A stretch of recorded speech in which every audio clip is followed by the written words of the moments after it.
Senate will show up at some point.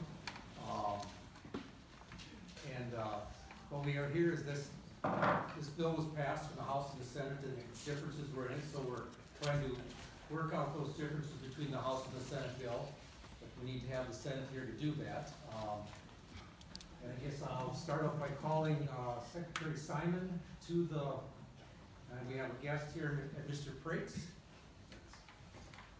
And as they're coming up, members, just to remind people what we've done so far. We've met before, and the House has made an offer, a couple of offers to the Senate, and they've not accepted either of them.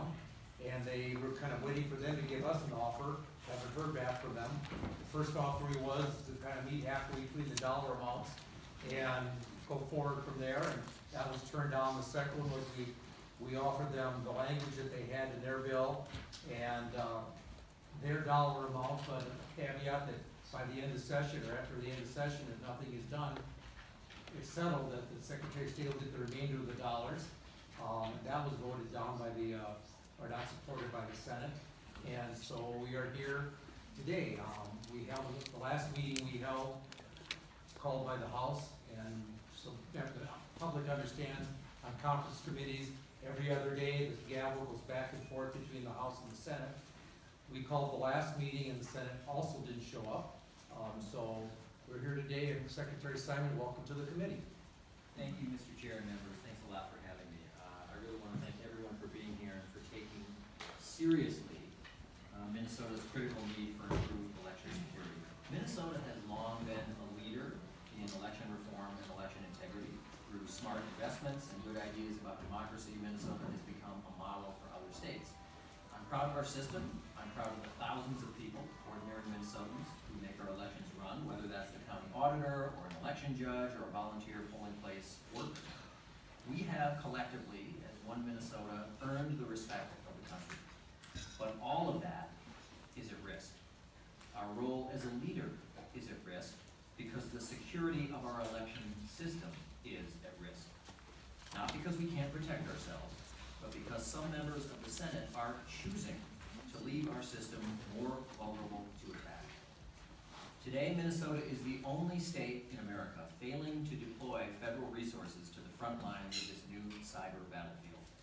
Before I proceed, I just have to note for the record how disappointed I am to see that Senator Kiffmeyer and her Senate colleagues are absent again from this important discussion about election security. Make no mistake, the threat of a hack is a big thing. It is a big deal. It is, in my opinion, and in the opinion of election experts around the country, the #1 threat to the integrity of our election system. Minnesota was unsuccessfully targeted by a foreign government and by foreign hackers in 2016. And it is today the unanimous view of the federal intelligence community that we must prepare for more attacks and from more sources in 2020. We know that our adversaries will be back, and they will be smarter. If Senator Kiffmeyer and her colleagues were here, they wouldn't have to take my word for that. They could hear from one of our nation's most respected elections experts. I'm grateful to the committee today for working with me to invite Noah Prates here. Until earlier this year, Mr. Prates served as head of elections for Cook County, Illinois. Now that's significant for at least 3 reasons. First, Cook County is a huge jurisdiction in a huge state. So Mr. Prates can speak to the complexity and challenges of high-stakes election administration and security. Second, Illinois suffered a serious breach to its election system in 2016 as a result of foreign cyber. Mr. Prates knows what worked, what didn't work, and how to recover. These are critical lessons for the future of election security everywhere, including in Minnesota. Finally, Illinois, which already received its share of HAVA funds at the same time that Minnesota did, has begun spending its federal election security money. So, Mr. Prates can speak knowledgeably today about why these funds are urgent, why they're critical, and what security investments are making the biggest impact. I can tell you personally, I've come to know Mr. Prates over the last several years as a leader and executive committee member of what's called the Government Coordinating Council, which you can see. I sit on that body. It's organized by U.S. intelligence officials for the purpose of working on security improvements to protect our election system from attack. He currently works on election security issues for the Department of Homeland Security. Mr. Prates is appearing before this committee today on his own behalf. I'm am pleased and proud that he would give us some of his time today to share his thoughts and his analysis. But before Mr. Freitz gives his testimony, one last word about the efforts of this committee, this conference committee. First, to those senators who are not here again today, you're doing a great disservice to Minnesota. In failing to secure our elections, you are not striking a blow against the House. You are not striking a blow against the Office of Secretary of State or against Democrats. You are striking a blow against the very security of our election system. Finally, I want to thank the members, both Republicans and Democrats, in the Minnesota House for your spirit of collaboration and your spirit of common purpose. This is not a partisan issue anywhere in the country, and it shouldn't be in Minnesota, and it hasn't been in the Minnesota House, and I want to thank Republicans and Democrats for that sincerely. I'm grateful for your willingness to work together in a bipartisan way to meet Minnesota's critical election security needs. Our state and our democracy will be safer for your efforts. Thank you, and with that, I'll hand it over to Mr. Freitz for his analysis. Well, welcome to the committee, and can you state your name for the tape and then proceed with your testimony? Yes, sir. Thank you. My name is Noah Freitz. Thank you, Chair, committee members.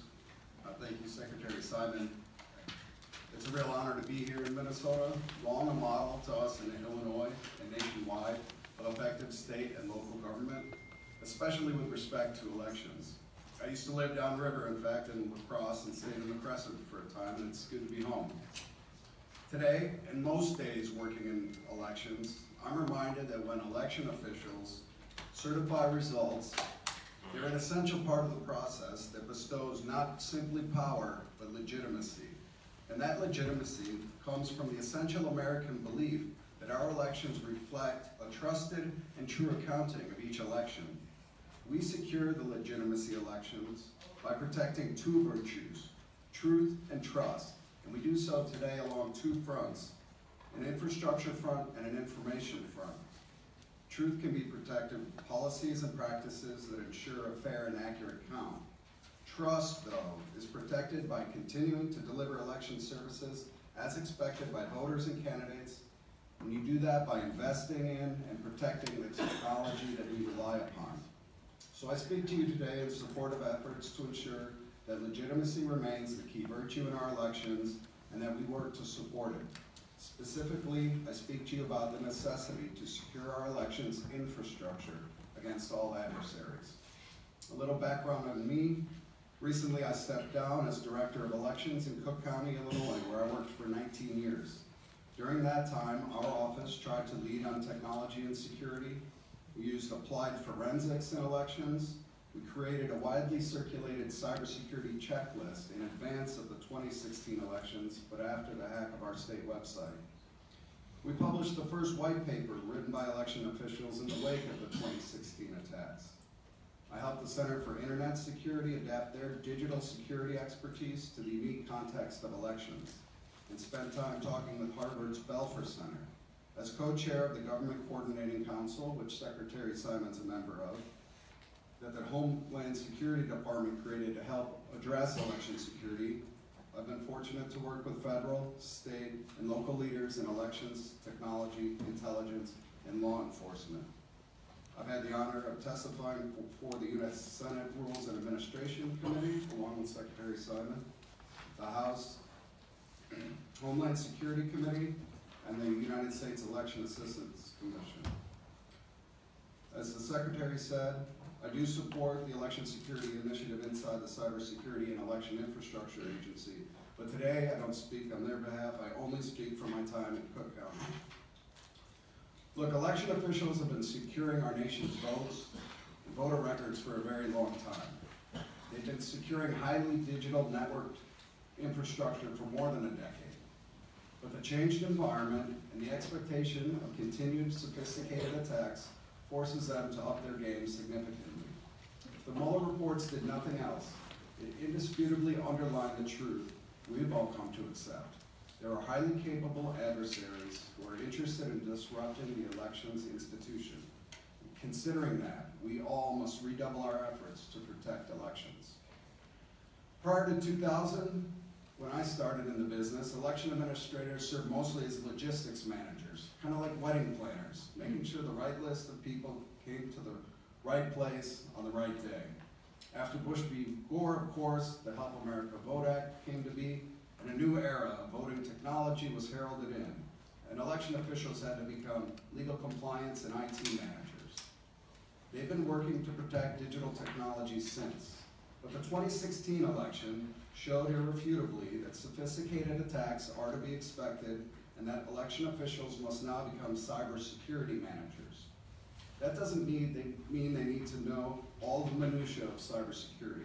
What it means is they must be aware of the risks and further and able to allocate resources to manage those risks.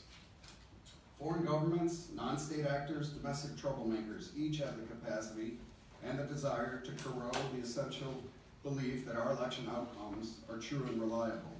To different degrees, this applies both to preliminary results put up on election night and to a lesser degree official final results. But beyond corrupting election results, the threat reaches the large variety of digital network systems we rely upon to run seamless elections. Things like poll books, election day command centers, mail ballot return systems, informational websites. Therefore, the new security mantra or security framework for election officials should be defend, detect, recover. And the defense is incredibly important and need constant investment. Election security isn't simply about defense. Perfect defense is very, very difficult and potentially impossible. I could cite a list of our best companies and government entities that have been breached and damaged despite significant defensive investments. Think about Equifax or Uber, HBO or Sony. This isn't hypothetical, this is real. But instead of just defense, the challenge of election security is to ensure that no attack exceeds our resilience or our ability to detect and recover from attacks, whether that requires restoring lost data or even recounting ballots to establish election results that are trusted and true. Spurred by the need to defend against foreign enemies, federal and state officials have been working successfully to find a good balance of federal involvement in elections without trampling on the authorities states have zealously guarded. Good progress is being made, and hundreds of millions of federal dollars have been invested in nearly all states around the country in recognition of the threat and the need to invest. But more remains to be done nationwide. Even as a community of election officials appreciate that election 2018 was free of any known incidents, they largely recognize those successes are less a function of their efforts, which have been significant, than they are a function of the nation's adversaries' probable choice to hold back. The fundamentals of election security and investments needed to ensure improved security have not changed since the summer of 2016. As election officials, as Americans, we must accept the conclusion of our intelligence community and our law enforcement community that our elections were targeted and are vulnerable. And while enemy hostile probes of our news and influence systems certainly appear to have been more successful in 2016 than those on election administration infrastructure, we expect the attacks will evolve. This is true on the information front and on the infrastructure front. Election administrators must be supported to defend their section of the line, that portion of the infrastructure which they have complete control of. I remember the summer day in 2016 when I started receiving emails from our staff indicating that the Illinois statewide voter database was down. And we had a bottom-up system in Illinois, and the impact at the local level wasn't significant. In fact, it wasn't until weeks later that we even learned there had been a breach to the system, later attributed to foreign adversaries. Little did we know then, though, that we stood at an inflection point in our business. Like Bush, Gore, 2000, the industries and responsibilities changed forever. Now, I worked for a county and not the state of Illinois, and the breach was of the state system, which is one good reason that a significant amount of the federal HAVA funds are being used in Illinois to shore up the voter database, and in most states. But in 2016, it took weeks for Illinois to recognize they had a vulnerability that was being exploited. It wasn't, in fact, an overly sophisticated attack, and in hindsight, there were probably defenses. But Illinois' election system was targeted, and the bad guys were inside for a while getting data, and Illinois officials believe it wasn't until after the attacks ramped up purposely that they became obvious and they became aware of them.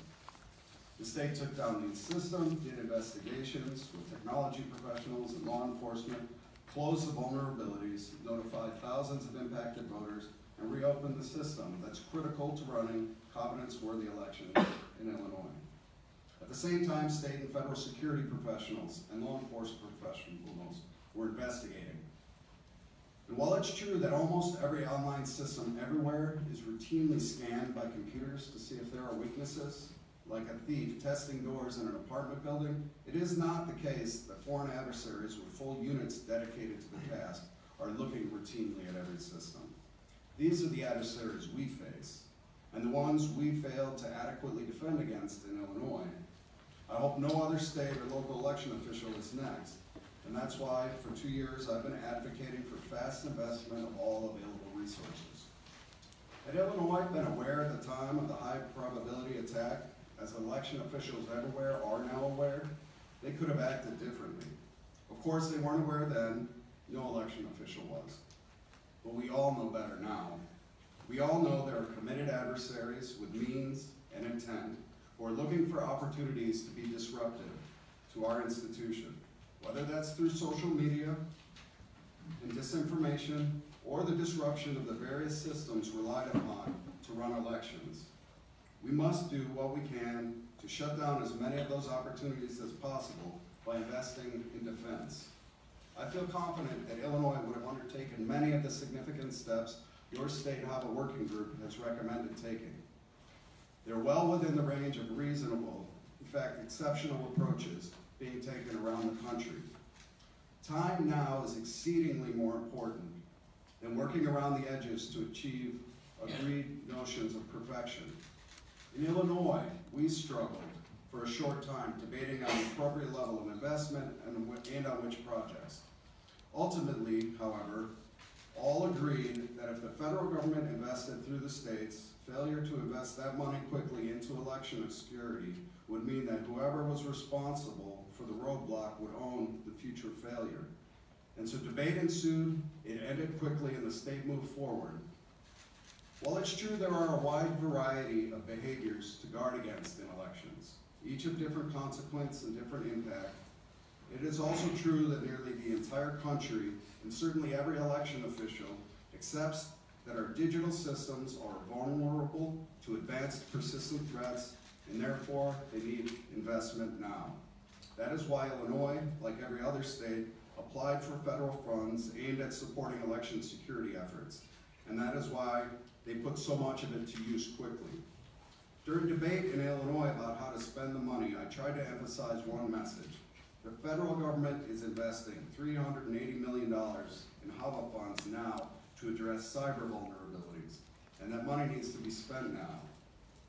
That money invested couldn't possibly do everything the states and local election officials need done, and it was possible, maybe even probable, that some of those investments might be in areas that in hindsight proved wrong.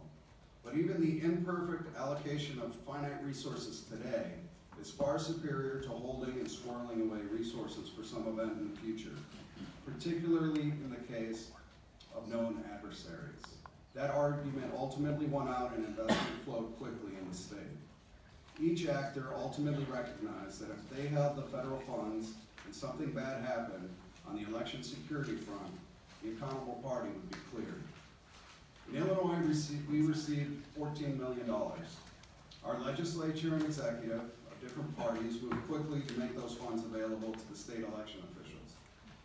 And that was no small accomplishment in Illinois, where years were spent in gridlocked, and there was a supercharged campaign for the executive.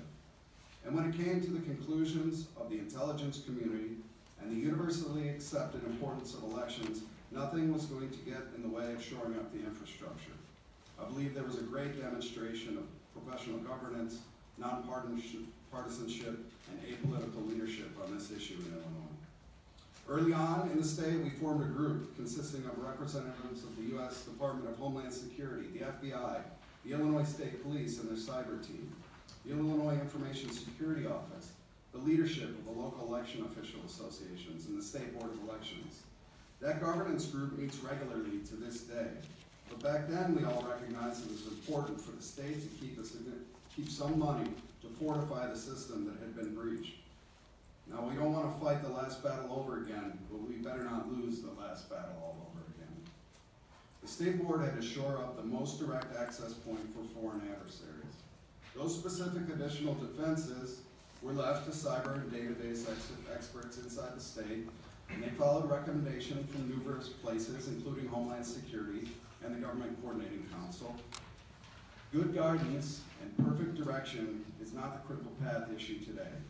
There are a wide variety of plausible and responsible approaches to securing infrastructure. The critical path issue today is the availability of resources and the time necessary to operationalize the recommendations once the resources are flowing. As well as investing in the statewide voter database, Illinois invested in people to support their locals.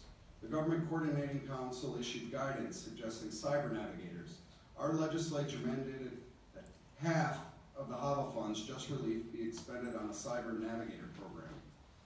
Our state board partnered with the executive branch through the governor's office to help utilize state information security expertise and resources in fulfilling this mandate. No governance issues arose in building a support apparatus that supports elections in Illinois. These navigators were put to work in Illinois to accomplish three vital goals. First, they worked to institute the election security framework of defend, detect, recover, helping improve defenses within elections offices and supporting efforts to institute auditing and detection techniques and recovery plans. Second, the navigators are helping do the work necessary to secure free support being offered by public and private organizations like the Department of Homeland Security, the state of Illinois, Google, Microsoft, and Cloudflare, and the Elections Information Sharing and Analysis Center. They're also working with the election vendors who provide much of the elections infrastructure and support to local election officials. These vital efforts can be accomplished here as they are nationwide.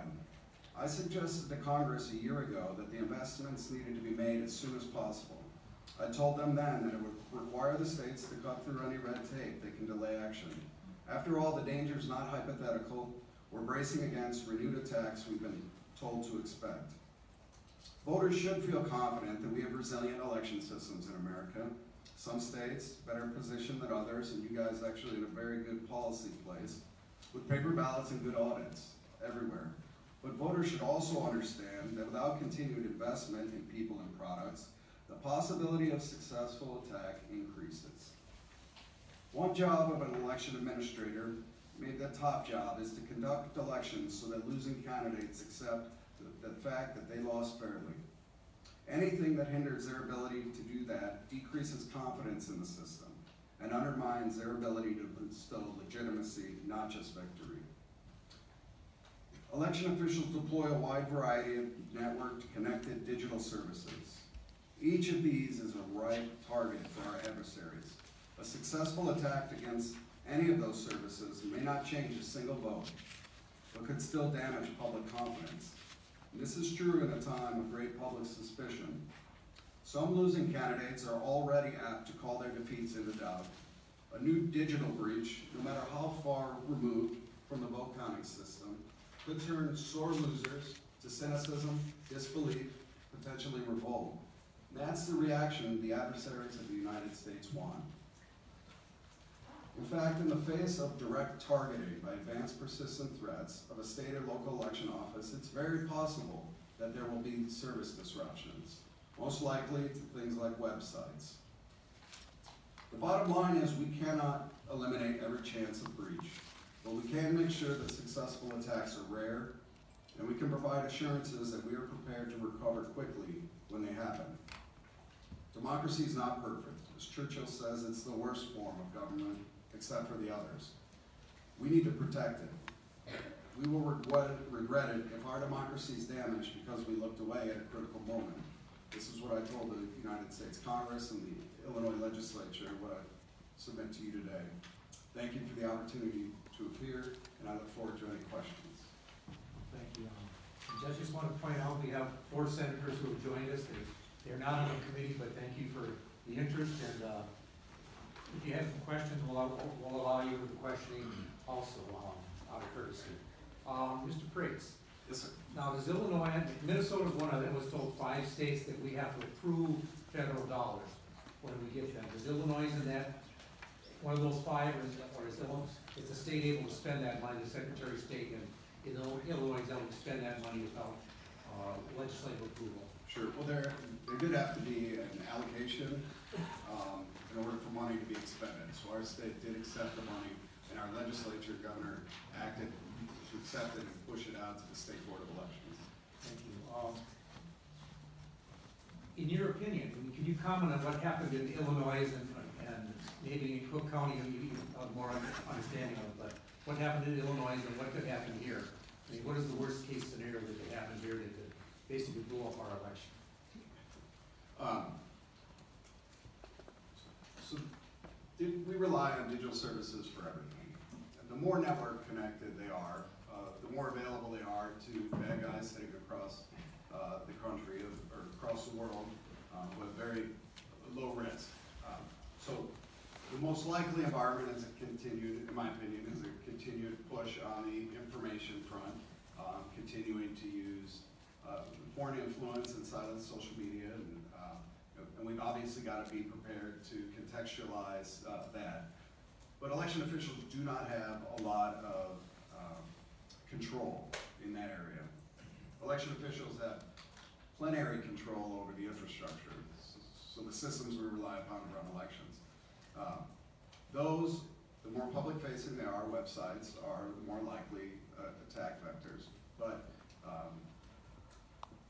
if you were to ask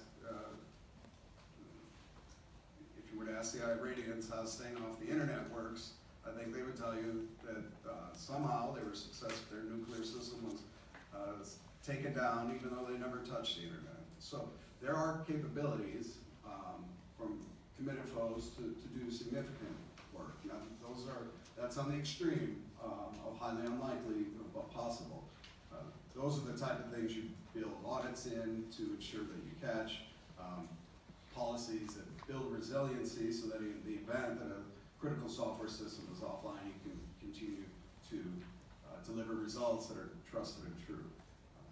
The more highly likely systems are those internet-facing websites. Members' questions. Representative Dean.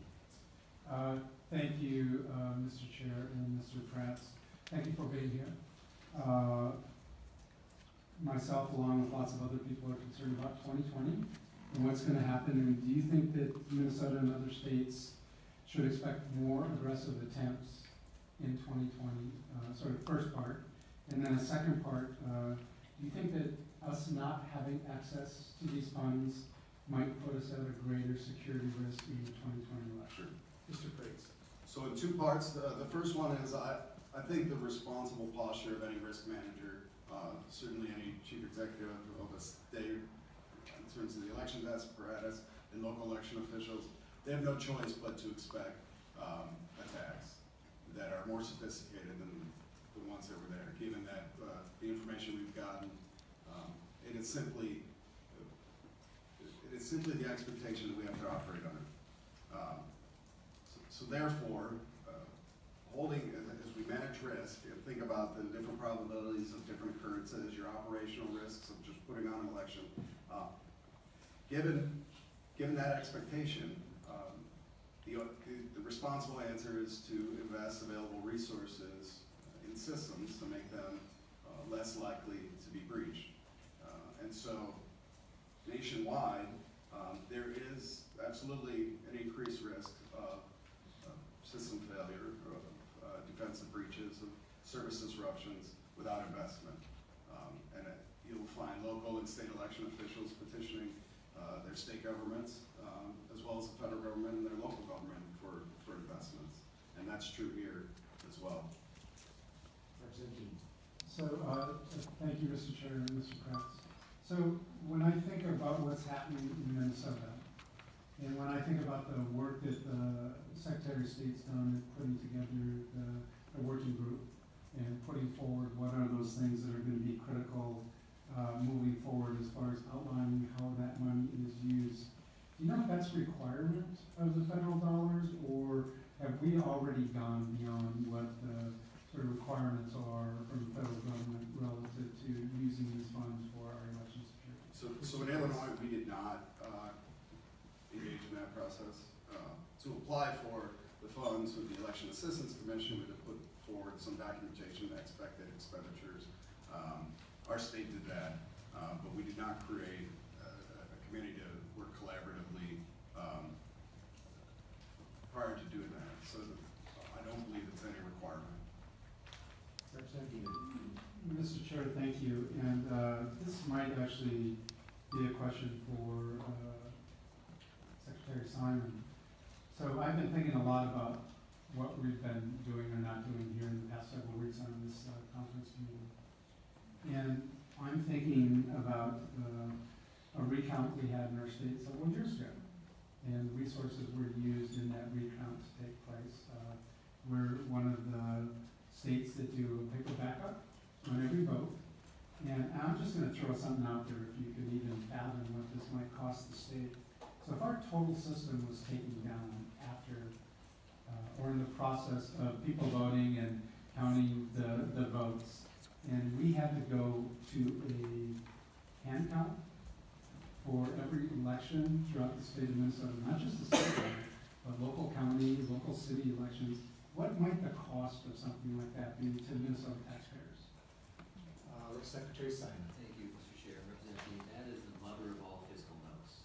I don't know, I can't tell you offhand, but it's very costly, not only in money, but in time, in hassle, in, human capital.